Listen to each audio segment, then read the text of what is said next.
Good morning. I woke up and just had a really strong urge to come into the garden, and it's something I haven't done for a long time, a year maybe. The garden often feels a painful place for me. The magic tree, the last thing Sandra said was, I'm not here, I'm at the magic tree.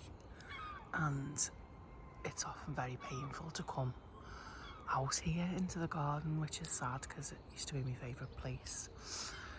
These are the daffodil bulbs that we planted at Sam's funeral. I didn't think they were still here because the housing association dug all this off and stripped it back, but here they are, ready to bloom. And there's a beautiful patch of snowdrops at this little buddha patch here.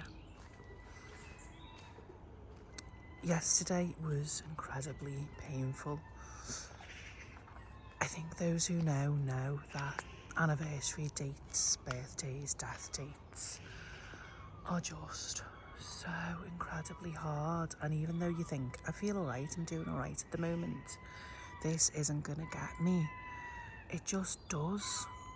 Your body remembers, and somehow in that incredibly painful, difficult space where a wave just comes and knocks you over. I mean, you can distract yourself with all kinds of things, and I do, you know.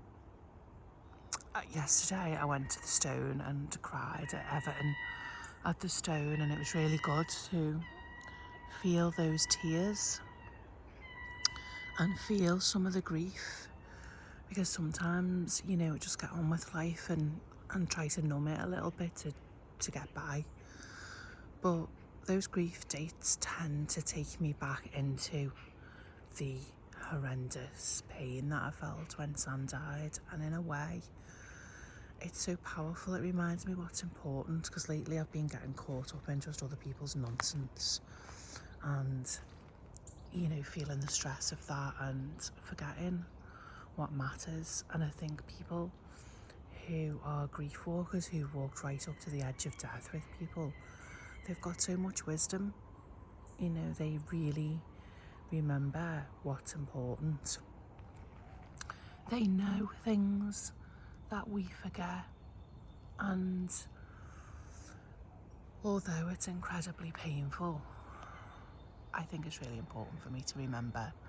So for the gift of the pain and the gift of taking me back to some of what I experienced right after Sam died, I'm grateful.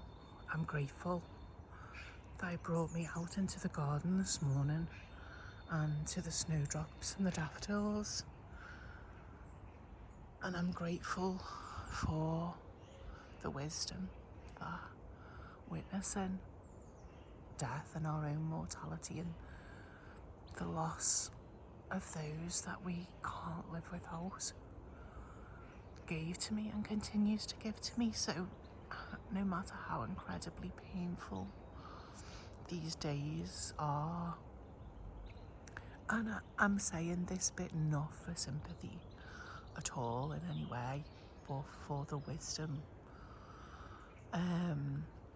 that these days can get more painful. You know, they can feel, it doesn't lessen with time, but it lessens for other people around you where they don't think about it as much as you do.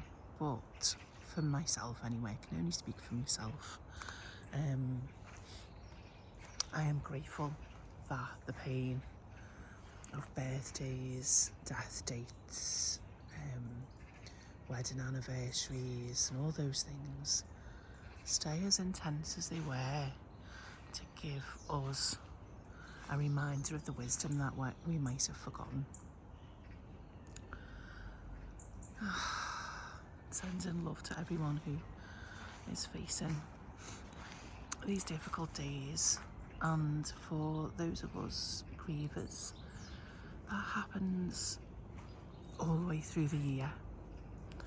And for those of us who haven't experienced loss of a soulmate or someone we felt we couldn't live without, then remember that time is not the great healer. Time can be a number, a thing that we forget, a thing that we go back to old ways of being. But actually, you know, the intensity, the loss can feel just as painful, even more painful, and sometimes more lonely. But this morning I'm just celebrating how these dates have such wisdom in them. Our bodies have such wisdom because it takes us back to remembering what's important, what matters, and how really, really short life is, and how precious it is to be alive. Big love.